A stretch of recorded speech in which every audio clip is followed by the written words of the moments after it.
Hello there, ladies and gentlemen, and welcome to another episode of CookieCast. Today on CookieCast, it's the Laces Out podcast.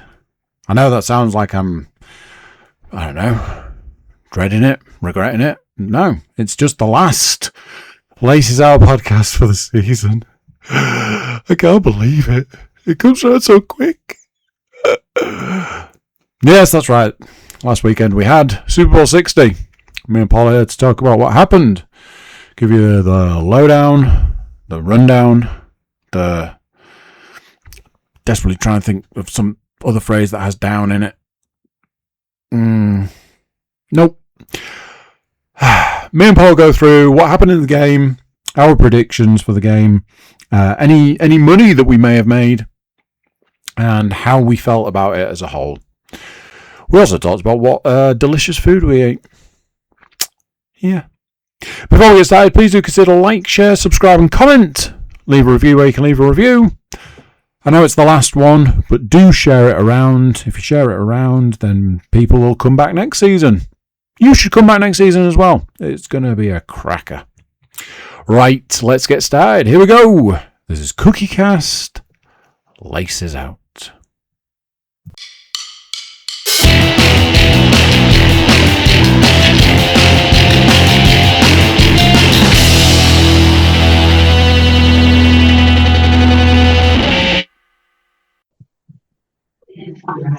Oh, wow. It's here, and I'm scared. This is always the one. It's always the one. I say it every time. Obviously, it needs doing because we have to give the people what they want, which is the Super Bowl roundup. We have to let them know what went down, how it all turned out, which one of us was on to win £150. We'll cover that later. And yeah, just go through it, talk about how great halftime. Oh, wait, no. Talk about everything that happened, including the halftime show. That's right. We here at the Laces Out podcast are going to talk Super Bowl 60, which went off Sunday, 11:30 p.m. till time to be disclosed, like 3:45-ish. I think it probably went through to 4, but I think me and the stats mistress bailed just before the end because it was kind of like, it's done here, especially when I lost one of my bets because it was obvious. Yeah, I went, no, don't go with the obvious bet. Go with like the second most obvious bet. Yeah, going with the obvious bet would have made more sense. So, on your time query from earlier, I can confirm from text messages that have been received and sent between us two that the game was indeed still taking place at least 3:06 a.m. UK time. Yep. I then received a message at 3:13. The content of which I believe would indicate that a winning shower of Gatorade colour was not what it was supposed to be.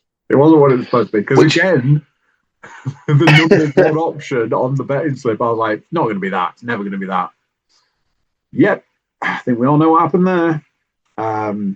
Yes.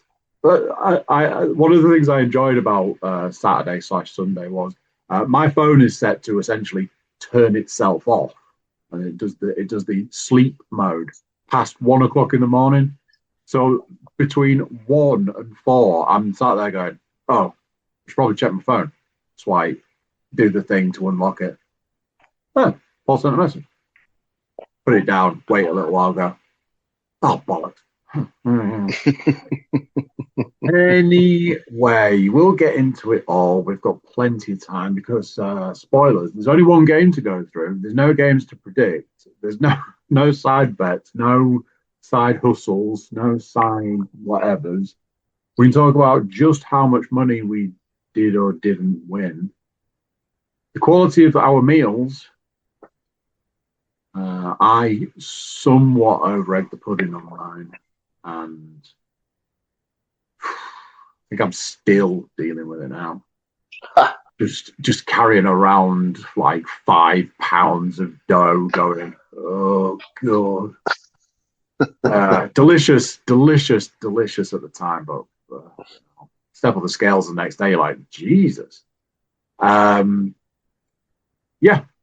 So, as we are joint hosting, where shall we begin? Do we tell people what the outcome of the game was, or do we save that for later in the? Well, I suppose we can sort of go through the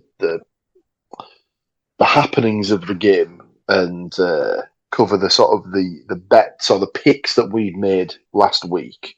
So let me just get up the actual game itself. I'm just gonna turn down my volume on the old phone because when I open a certain thing, it starts to play stuff of its own accord. I was going to say, I don't want it to do. We're going to watch the game live. No.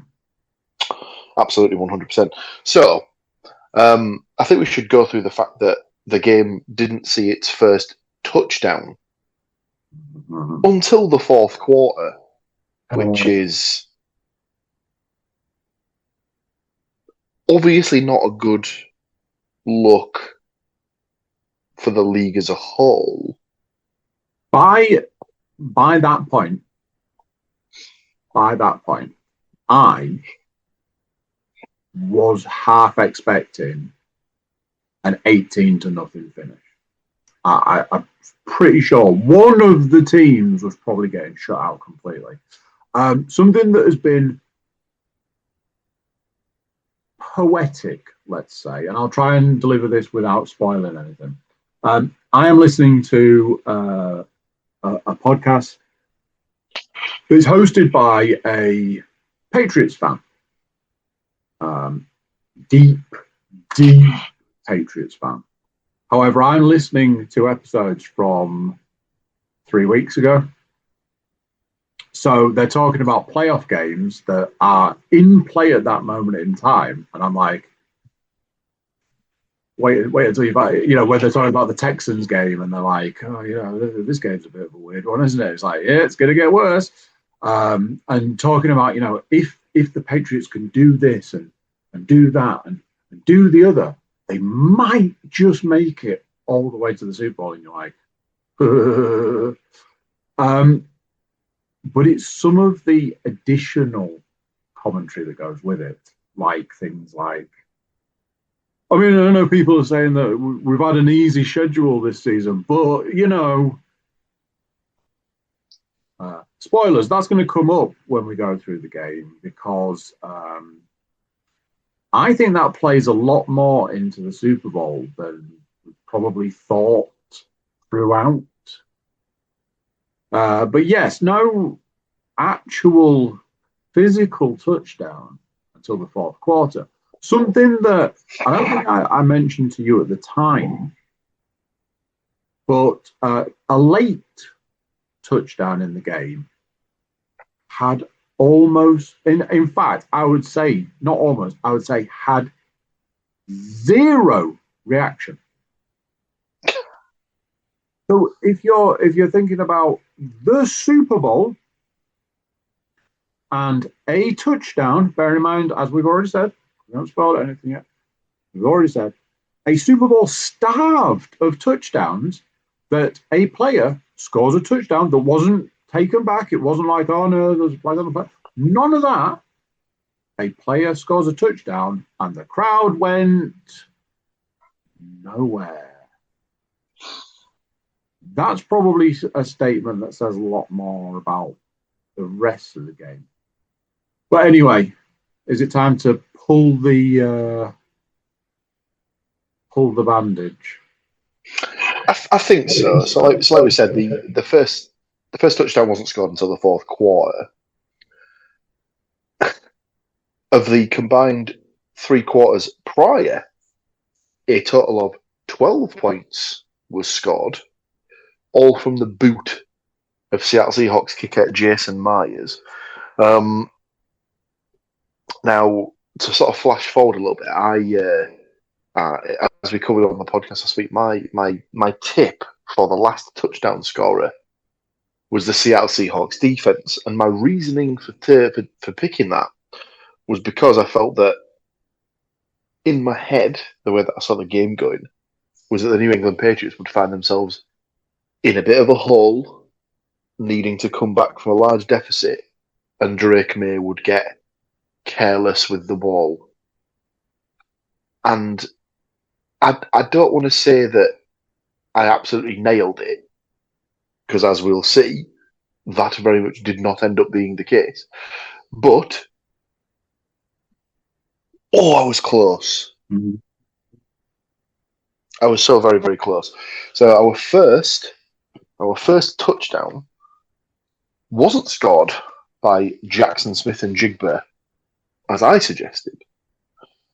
It wasn't scored by Drake May, as Mr. Cook suggested. It was actually scored by tight end AJ Barner of the Seattle Seahawks. I would like to dip back into the text thread on that one, where I sent you a message with 98.9% of first touchdown scorers bets just got voided. Because the first thing I said was, who? Let me just bring up. Who? Let me just bring up. I'll just bring up AJ Barner's season stats. If you're about to tell me that was his first touchdown for the season, A, not going to be surprised. B, going to be probably furious at the same time. I'll tell you something. It absolutely was not, and he actually found the end zone 6 times this season. So not his first rodeo. Do you know what? I take it back. I'm doing him a disservice. He actually found the end zone 7 times because he had a rushing touchdown in the course of the season. Really? He also had a rushing touchdown in the postseason. So in total, 9 touchdowns for the season. Not bad. Not bad. Not bad. I think it was. I think, like you said, like the majority of first touchdown bets were wiped out in one clean sweep, mainly because I don't know if it was good defensive play by New England or it was the fact that Jackson Smith and Jigba seemed to be knocked out of the game for large portions with a suspected concussion. So seemed to pass the protocols and so was back in the game. This was the thing that Leanne had issue with. So she was like, why is he being evaluated for a concussion? I thought he'd hurt his ankle. And I was like, well, on the play, he suffered 2 injuries. One was he took an injured ankle and banged his head as he went back. So they will take the opportunity to address one, because the blue tent was erected immediately. So, get the big needles out. But apparently the big needles weren't big enough, so they had to take him off to get the really big needles back in the locker room. So he was out of the game for a big chunk. Like, obviously, concussion protocol takes X amount of time. And like I say, they were also dealing with another injury. So they will have sent him back in later in the process. But certainly one of his most quiet games. Yep. Can't really argue with it, to be honest. I think he was held to something like 22 yards. He might have got more. Let me just double check. 27. 27 yards, 4 receptions on 10 targets. So, yeah, not really a stellar game. Nope. For Jackson Smith and Jigba. It was at this point where sort of Seattle had obviously before that they'd only been kicking field goals, and they'd mainly done it on the back of Kenneth Walker getting them up the pitch with his rushing attempts, and I think that he ended up with final stats of 27 attempts for 135 yards. To say that the entire team only had 141 rushing yards probably tells its own story. but he was definitely the workhorse who was getting them places. Sam Darnold didn't have a great game from a passing perspective. 202 yards on 38 attempts, 19 completions, 202 yards and 1 touchdown. The aforementioned AJ Barner toss. So yeah, it was very much underwhelming at that point. The Seahawks found themselves 19-0 up, and to give them credit, the Patriots actually got back into it remarkably quickly. They had a 3-play, 65-yard drive that took 57 seconds. I bet. I bet the stats mistress at that point that the Patriots were going to win. I bet her £1 that the Patriots were going to come back. I was like, here's what they're going to do. They're going to score a touchdown. They are going to then intercept the ball for a touchdown, which will put them within 5 points. Then they're going to do the standard Patriots, go absolutely ballistic, get like field goal, etc., and somehow manage to pull out another one before the end. I was like, pound says it happened. That reminds me. I nearly ruined it. Well, obviously, we'll cover all of these particular bad boys right at the end of the show. So that touchdown for the New England Patriots was, just trying to remind myself, Drake May pass deep left to Mac Hollins for 35 yards. So at that point was probably the longest play of the game, I think. Mm-hmm. Was Mac Hollins got the touchdown.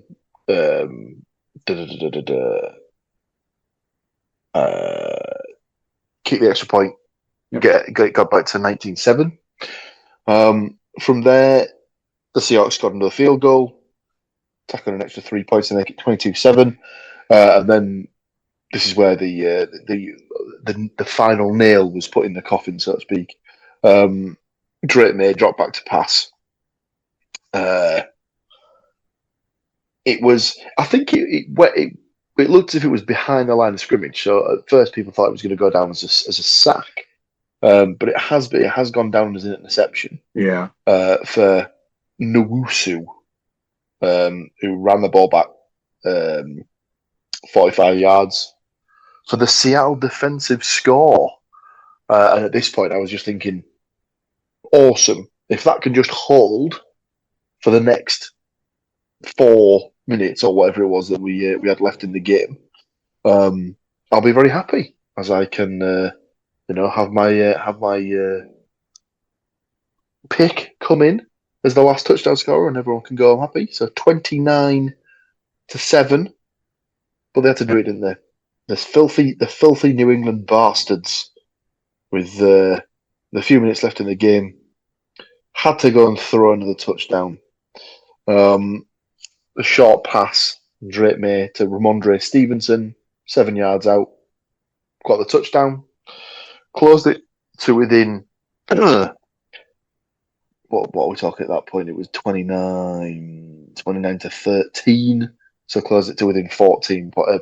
No, can't do the math. 16 points. Jesus Christ, I'll get there in the end. Went for the 2-point conversion. It was unsuccessful. And then the game just petered out like it kind of had been since about the 3rd or 4th minute of the second quarter. It was definitely one of those games that just had that feel of Drake May seems out of his depth.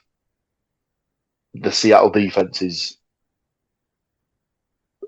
whilst probably not the best we've ever seen, one of the best I've ever seen, but even then it wasn't so good that it was capable of shutting him down for the entire game. Obviously, the group we were sat in was all just like sort of like everyone was just checking their phones. Has there ever been a touchdown, a game, a Super Bowl where no one scores a touchdown and stuff like that?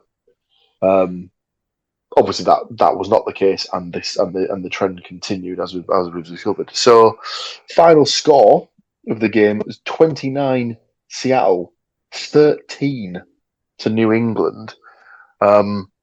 Neither of us picked that particular scoreline. I suppose I would be the closest In that, I had 37-17. So I'm out by, what's that? 8, 4, 12 points. Andy had gone for a high scoring affair. Andy had gone 34-30 to the Seahawks. Obviously, we both did pick the Seahawks, so we both got a point for the actual winner of the game. Like we said, first touchdown was AJ Barner, not what we picked. The last touchdown scorer, as discussed, I had gone with the Seattle Seahawks defense. Andy had gone with Kenneth Walker, who did have a good game, but did not find the end zone. Did not. So Ramondre Stevenson went down as the last touchdown scorer. The game MVP, we had both gone for Sam Darnold, as stated, not his best game. Didn't throw an interception, but only had 200 yards passing. So was never really in contention. I think it was when it got to like the fourth quarter, it looked like it was going to be one of the guys off the defense, or the guy who did get the nod in the end, Kenneth Walker. And you can kind of see why they gave it to Kenneth Walker, because, like I say, the majority of the field goals were won off the back of him gaining chunk yardage throughout the first and second quarter. Sadly, neither of our surprise bets came in. Andy had Drake May as the first touchdown scorer as his must-have bet. And I only got half of mine right, as I had both defenses to score a touchdown. So I was close, but not quite on the money. Halfway for ladies. Indeed. So obviously, the only thing that's left to go through from a betting perspective or our pick perspective was the colour in that jug or in that bucket that was tipped over Mike McDonald, the winning head coach of the Seattle Seahawks. Sadly, it wasn't blue, like I suggested. It wasn't purple, like Mr. Cook suggested. It was the one colour where you get three different options, technically, as it was yellow, green, or lime. So, yeah. I think I read something somewhere that said that was actually the favourite going into the game. It was so shouldn't really come as a surprise.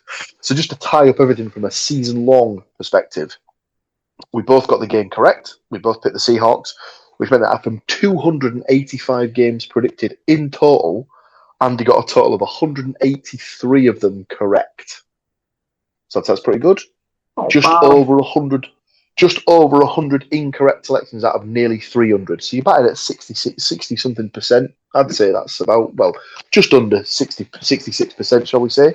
I'll take it. I'll take it. I got 190 of 285, good. Which again, I'd say is pretty decent. Again, similar sort of numbers to Andy, into the 60s percentage-wise. Obviously, we didn't have a side bet, as we both had picked the Seahawks. Had we gone either way, I would have factored that in and used that as a sort of a last-minute side bet. So that means that we finish on 50 of 79 picks for Andy, 61 of 79 picks for myself in the side bet. Do you want to go through individual bets that we might have had at this point, or do you want to leave that till right at the end? I have a tendency to put X amount of money into my betting account and then just bet like an absolute savage. I didn't use all of the money because I worked on the principle that there'd be stuff later in the game that would be worth picking up. I tapped out. Like by the third quarter, I was pretty much done. The one in question, as I mentioned earlier, the one that stood out was there was I don't know if it was a boosted one, but it was any running back 11 or more touches. And it was 150 to 1. So, any running back. So, I put a princely 10 pence on it. I stood to get back £15, 10 pence. And I was like, I mean, for a 10 pence bet on something that definitely could happen, I'm in. No surprises, it was the only unresolved bet by the end of the game, because I'm sat there going, I mean, this is a winner, right? This is an absolute winner. No brainer. Done. 15 quid in the skyrocket. Sat next to the person who was like, yeah, I'm waiting for my 150 quid to come in because I put £1 on it. And then the bet was settled as lost. Now, this was where things got a bit weird, because we were like, they've already said that Kenneth Walker had something like 27 touches of the ball. So what the hell? So I had to Google to find out that he actually only recorded 7. And that's why it didn't count. So there you go. There's your 150 quid slash £15 gone. I didn't have anything of real note. I bet on the Seahawks to win. No, this is probably the first Super Bowl where I haven't edged my bets and bet on both teams. At no point did I bet on the Patriots to win in any way. I think there was some, like, you know, this player on the Patriots to do this thing that I might have picked up. But everything was heavy Seahawks betting. And I won money on the Seahawks winning. And that was about it. Like, it was so heavily like, oh, this came in, but this didn't. This came in, but this didn't.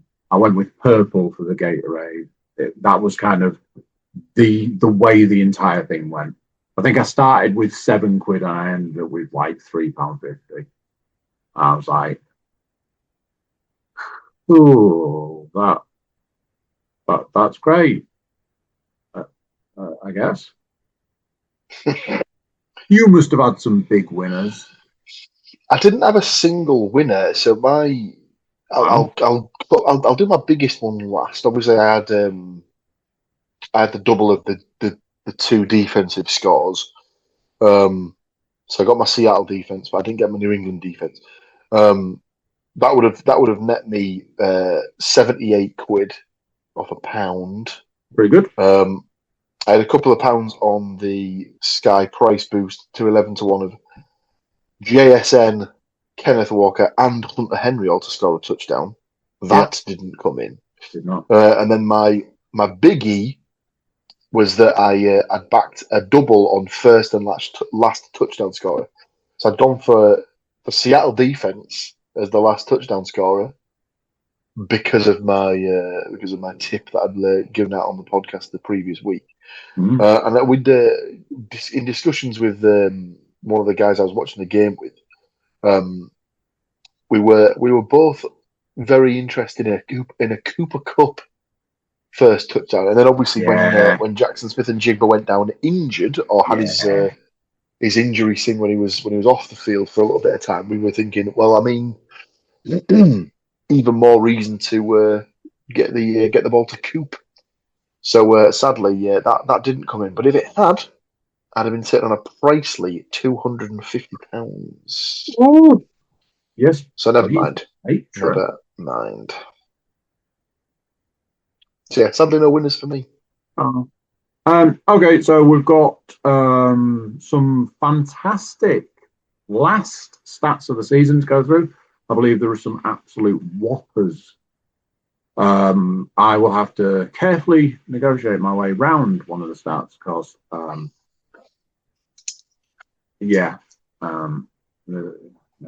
anyway.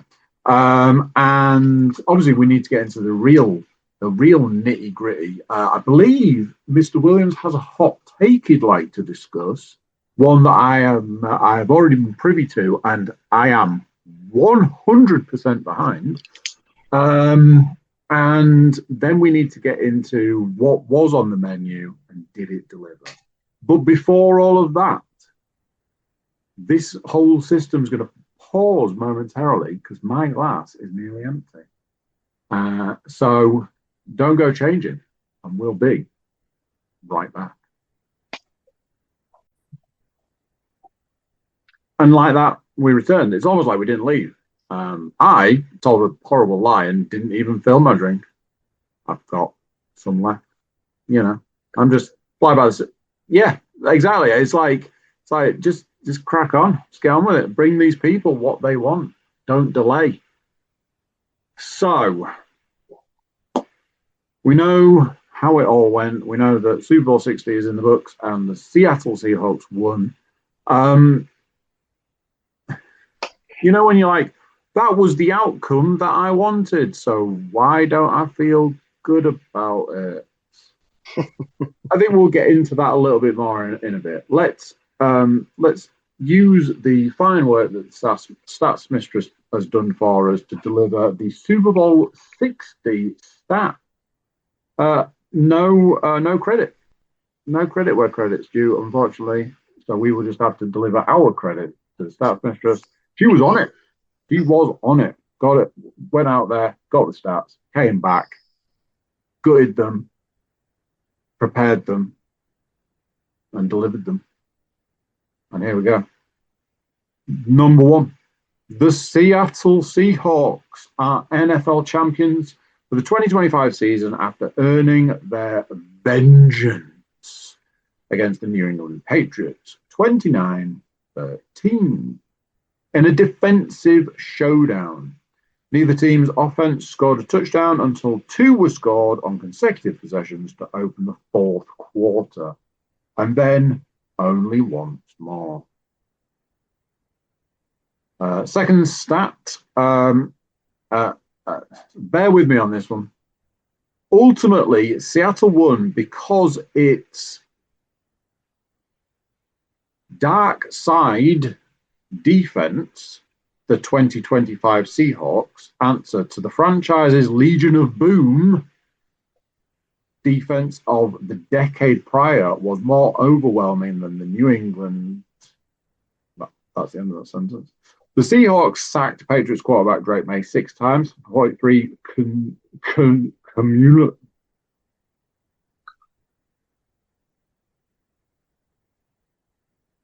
cumulative yards lost.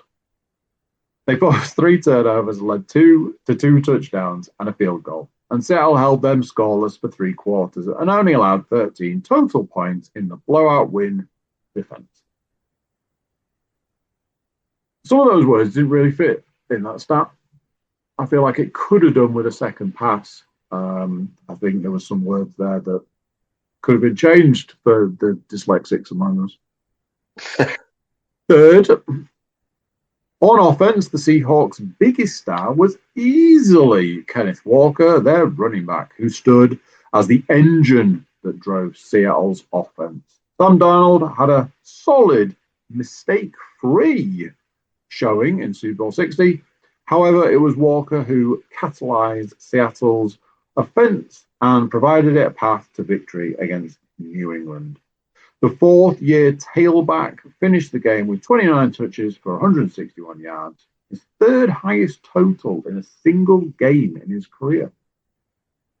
If you're going to do it somewhere, do it on the big stage. My final stat is a big, juicy stat. Fourth and final for me, Drake May had to play better than he did across his first 3 playoff games to give New England a chance to win Super Bowl 60. The second-year pro was unable to deliver. He struggled immensely against Seattle's stalwart defense, looking uncomfortable in the pocket and failing to adjust to the pressure. Look, Mike McDonald's defense gave him throughout the night. May completed just 27 of 43 passes for 295 yards, but had just 2 touchdowns compared to 3 turnovers. That included 2 in the fourth quarter, a critical interception when New England trailed by 12 points, and a strip sack fumble that was returned for a touchdown. Yikes. I saw a thing pop up at some point in the last sort of day or so saying that, and I think it's easy to jump on the bandwagon at times like this, but then when you're using that as well, it's a bit like the numbers don't lie. But said that he'd had the worst playoff season of any player. Some of his yard totals were minuses. So, I mean, and that's through the whole playoffs, not just the Super Bowl. So we will get to it. There is one thing I want to come back to and readdress that feels at this point to be kind of obvious. But over to you for some stats. Indeed. So to finish us off with the remainder of the stats, the official number for this year's Super Bowl attendance sits at 70,823. That's an increase over the 65,719 who attended in 2025 for Super Bowl 59. So obviously it's at different venues, so the available seating will change on a year-to-year basis. Yeah. Did you see the thing that it actually cost Sam Darnold money? Yeah, I did see this. It was something like based on California state tax legislature or something like that. Jock tax. Yeah, it's just weird. really, really weird. Because it was, I think, was it not the fact that he was going to lose money regardless? Yeah. So like he was going to lose money if he won the game or if he lost the game. He would get paid $178,000, which honestly, in the sort of money that you're talking about in the NFL, that's nothing.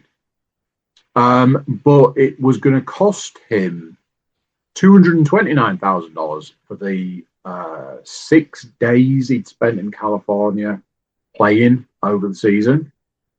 And then there was an additional 2 days, bringing the total. I think the total ended up going up to 9 days that he played over the entire season, including like playoffs, Super Bowl, etc. So it was going to end up costing him an absolute fortune to play for a season and win the Super Bowl. It's like, yeah. So apparently the like overall NFL is calling for no more Super Bowls to be played in California.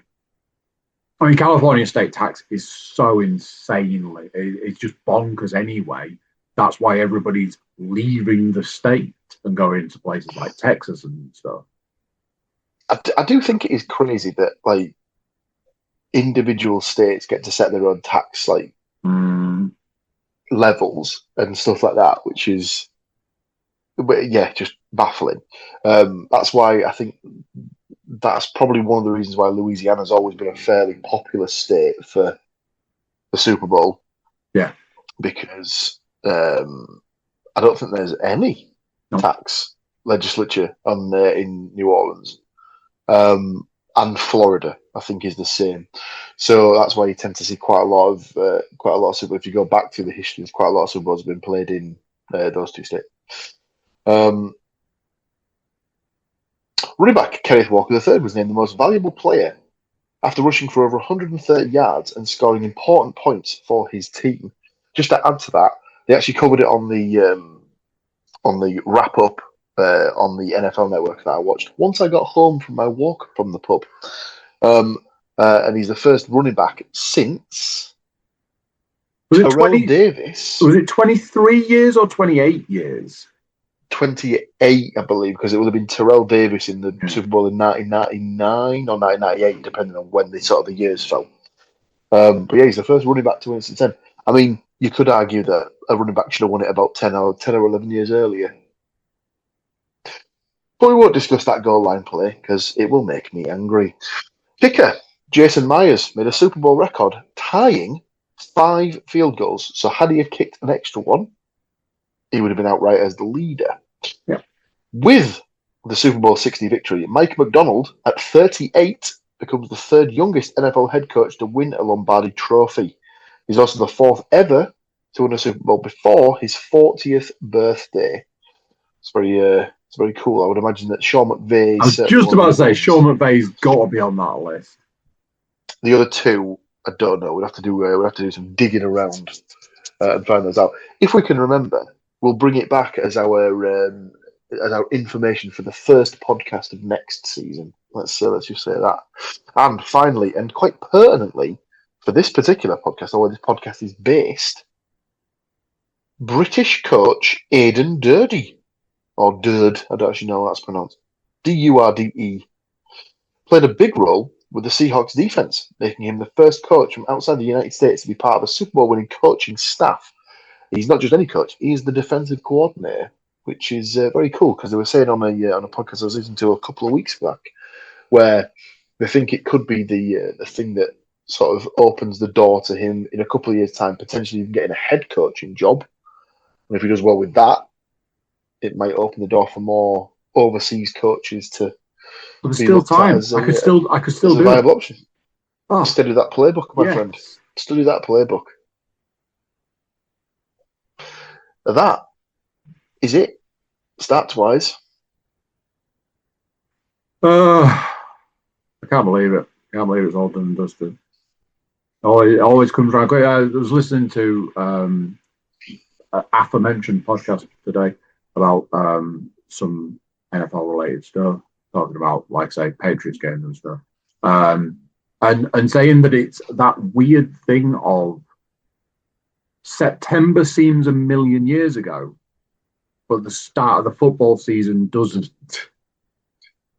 So if you're like, oh, September was so long ago, but we've only had 20 whatever weeks of football, but it's the same time.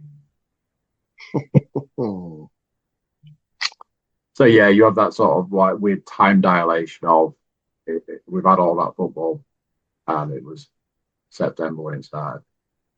Do you want to deliver your hot take?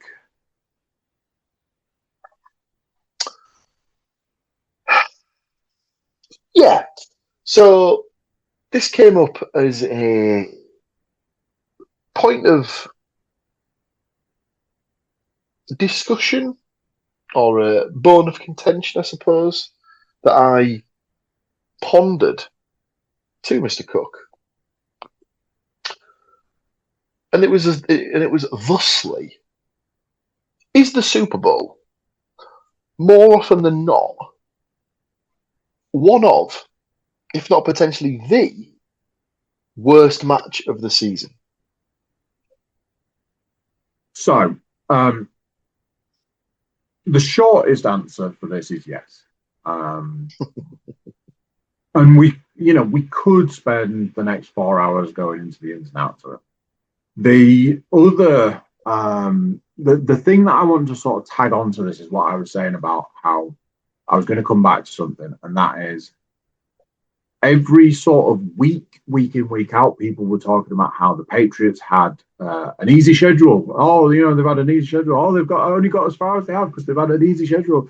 And if you look back, they haven't really been challenged. They haven't really had they haven't really had to deal with a team. And we'll see what they do with this team because they've not really had a team to come up against them.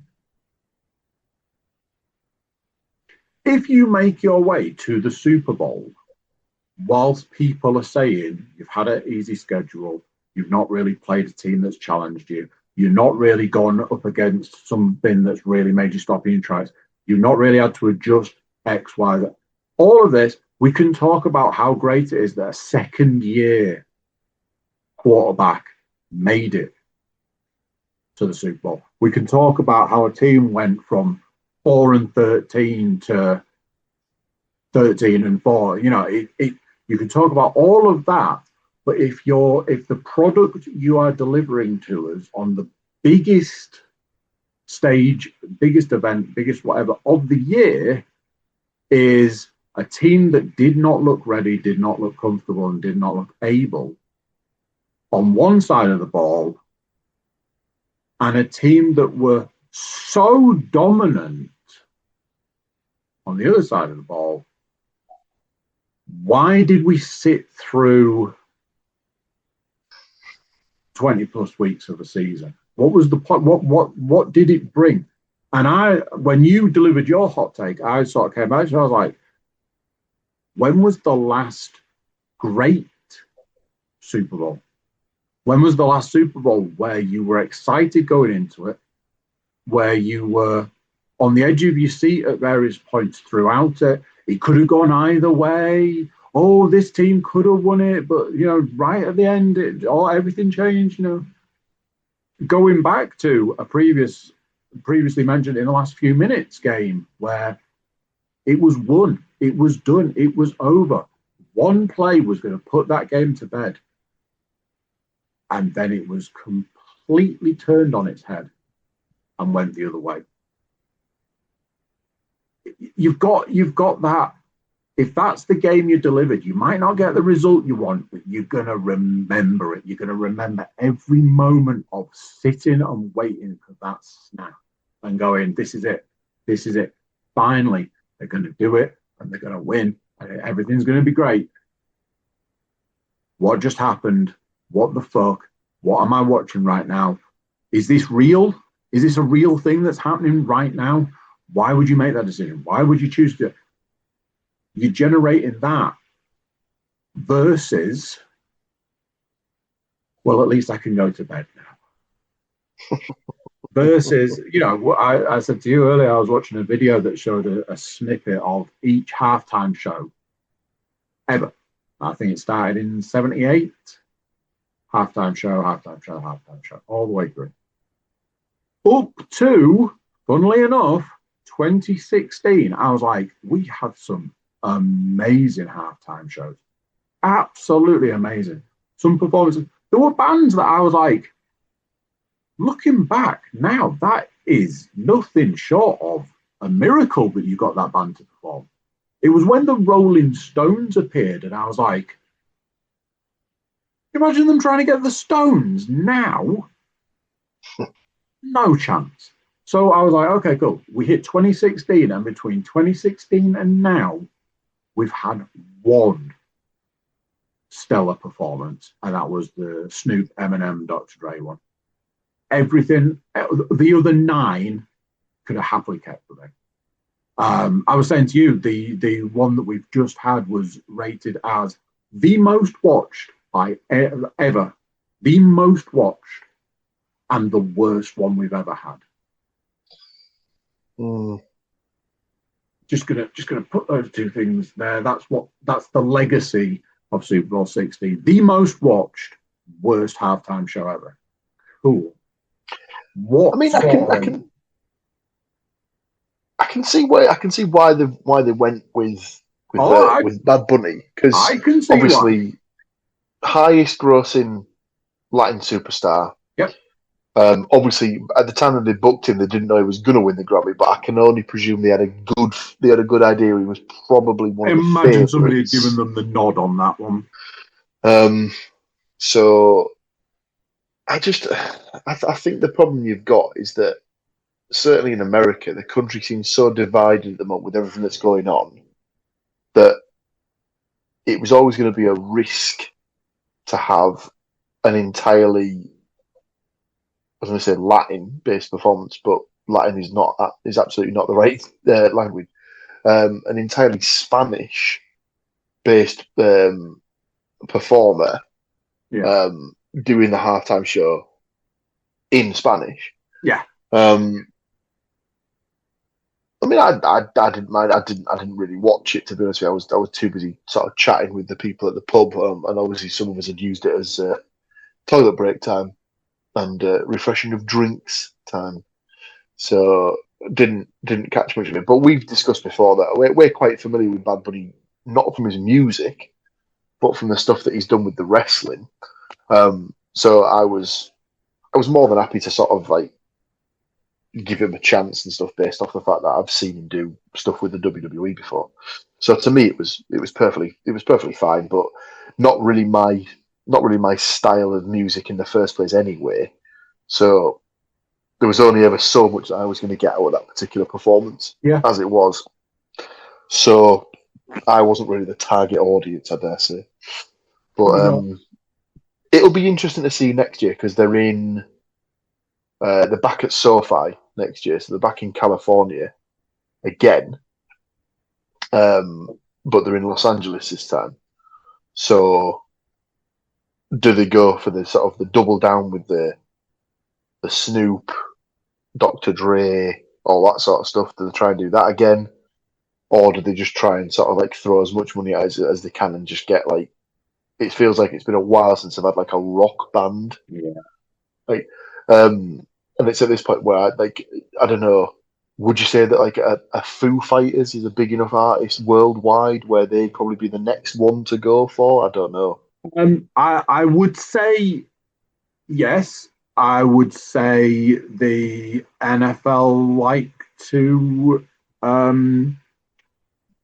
reduce their contact with controversial elements. I think they like to create the controversial element rather than attaching themselves. They're very much like a lot of other sort of franchises that any sort of like, oh, this person said this or this person did that or that sort of thing. They just run a million miles away. Also, they are well and truly in bed with other corporations who absolutely do not entertain anything. So, yeah, I think there's a lot of, they like to aim for what they think is big, what they think is in, what they think is popular, sort of thing, which seems to be why a lot of the musical acts of the last 10 years have been pop music, because they want other eyes. You know, ultimately, they're going to have the eyes of the people who've been there for 20 plus weeks, watching game after game after game. Those aren't the eyes they want. They want the other eyes. That's why companies pay $5 million for a 30-second advert. They're not there for the eyes that have been there every week. They're there for the other eyes that are there for that game. So they need to maximize the impact of all of those things. So it will be interesting to see which direction. One of the artists on that video was like a country music singer, which I thought at that point in time was a bold choice, because I know country music is massive in America. It's like the biggest musical form in America. But outside of America, you know, where the Super Bowl broadcasts to, super niche. We don't have, you know, that much of a affinity for country music outside of America. So we've delivered the score, the results, our hot take on the game. It was just, people have asked me, oh, you know, did you watch it? Or anybody that knew that I was watching it asked, you know, did you enjoy it? And it was a very simple, yes, I watched it. Didn't really enjoy it. I didn't think it was a very good game. I thought it was one of the worst games of the season. And that's what I gave my wee small hours of the morning to. So bit of a disappointment, bit of a letdown, etc. I did get the result I wanted, because the Seahawks won quite comfortably, and then you got to see like a super dominant team being dominant, just not in all the ways you wanted to see. You know, at the fourth field goal, you're like, really? This is what we tuned in for, yeah? Kenneth Walker gets the ball down the field. They go 3 and out, get the kicker on. You know, he earned his money that day, didn't he? Getting all of the points up to a point. Now, at this point in time, I know our listeners, nay viewers, want to know. We've teased them enough at this point. What was on the menu and how did it go? So, you sat down I presume it was still Indian all the way. It certainly was. Let me just dig out the picture that I took of my wares. Oh.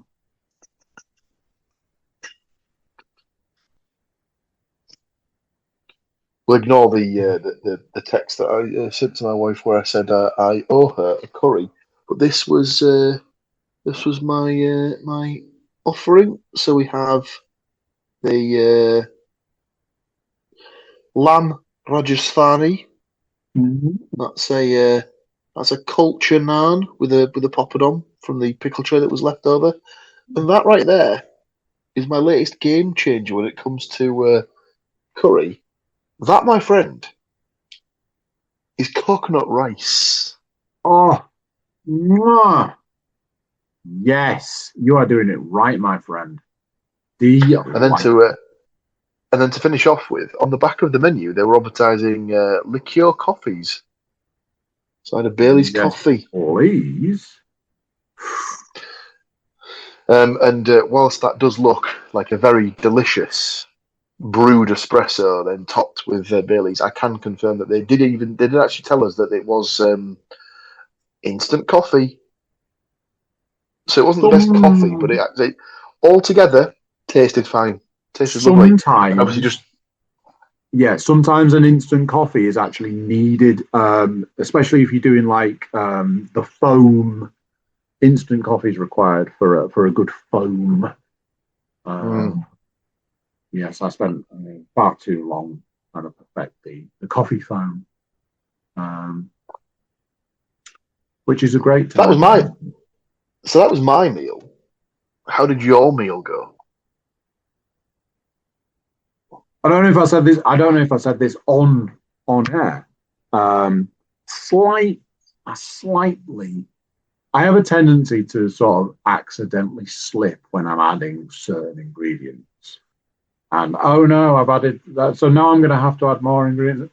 So the plan was protein pizza, fake shawarma, which I turn into a barbecued version. So I take the fake shawarma, give it a little with the barbecue sauce and turn it into a barbecued version. And I wanted a four cheese. That's four. I wanted a four cheese. I don't think I achieved the four cheese. I think it was a three cheese in the end. Just the standard cheese, a mozzarella, and a feta. So I went with the protein pizza. Protein pizza simply works on the principle of your bases, your Greek yogurt, some flour.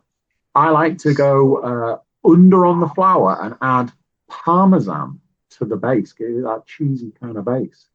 You're looking at 50 grams of protein in the base alone. Once you start adding your cheese, your fake meat for the vegetarians out there, you can get into the realms of like 75 grams. I accidentally added too much Greek yogurt, as the Americans would say. So I had to then add additional flour and parmesan, thinking, oh, SuperBowl in it, I can go a bit crazy. Didn't think about the fact that it was going to make it that little bit thicker. So it had to sit in the oven a little bit longer, and getting it out of the oven was a task. Having devoured the pizza, it was phenomenal. About 20 minutes, half an hour later, immediately regretting the decision. Sat like, uh, uh, when it's starting to affect your breathing ever so slightly. And all I could think was, only 6 hours to go. So yes, a little bit of discomfort through the evening, having eaten far too much pizza. Did have to break out the emergency suites at one point because ball field goals in, and you're like, is this it? So broke out the emergency suites, which in there, as I'm about to go in, when I was like, oh, that fudge, that's cookie dough fudge. I'm like, what? Yeah, cookie dough fudge. It's like, I mean, it sounds amazing. Let's find out. It's one of the finest things I think I've ever put in my mouth.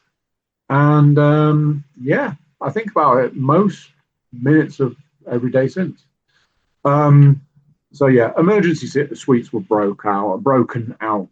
If I'm honest, I hated myself for it, but it was sort of around the 3:00 area. I was like, I need just something, and this energy drink isn't quite cutting it. But that was about it. The protein pizza took me down to Pound Town. I mean, no. And yeah, few sweets. And that was kind of it. Leanne had a non-protein based pizza, just a pizza. And that was kind of that. You can't go wrong with pizza at the end of the day, can you? Let's be honest. It is my kryptonite. That and all other foods. So there we go, ladies and gentlemen. Money was almost won. Super Bowls were played fairly. The season came to an end, not with a bang, but with a whimper. That was kind of it. There was a little bit more excitement around what we had to eat than the outcome of the game. So one of those where you get the outcome you want, but at the same time you're like, but did I? The whole you won, but at what cost? Kind of. It was kind of that. It was like, what did it cost you? Everything. Well, it's time to put our toys to bed, Mr. Williams. Hopefully you will join me again come September, as we were saying. September is weirdly not that far away when you think about it. We will be back for season 9 of the Laces Out podcast. Season 9. And then the year after, we'll do an anniversary birthday party where we'll get some balloons. Decade of Laces Out. Can you believe it? But yes, join us in September for our pre-season, season 9. But yeah, there we go. Hopefully you have enjoyed, and do not fret. There are other podcasts to be going at on the network. A weekly and still going strong round football podcast. A monthly-ish wrestling podcast. And if you're looking for a sport to pick up now that the NFL's going on hiatus, Formula One comes back next month. So, maybe it's time to pick up a motorsport. New season, new rules, new cars. Could be worth checking out. So, that's it from me, and that's it from him. We will, unless something drastic happens, we will see you this podcast this time September. Not sure that works, but I'm sure it does at the same time. There we go. So it's tatty bye from me, it's tatty bye from him, and we will see you next time, which is in a little while, but we'll be here. We'll be here. Bye. So there we go. That's it. Season's over. What do you think? What did you think to it all? Was it worth it in the end? Obviously, we gave our opinion. I'm sure you might have an opinion. What's your opinion? Let us know. Drop us a line. Can keep the end of the season going as long as possible. And, come back for another season. Is next season going to be the season the Bills make it? What do you reckon? Big thank you for watching. Big thank you for listening. Big thank you for being here.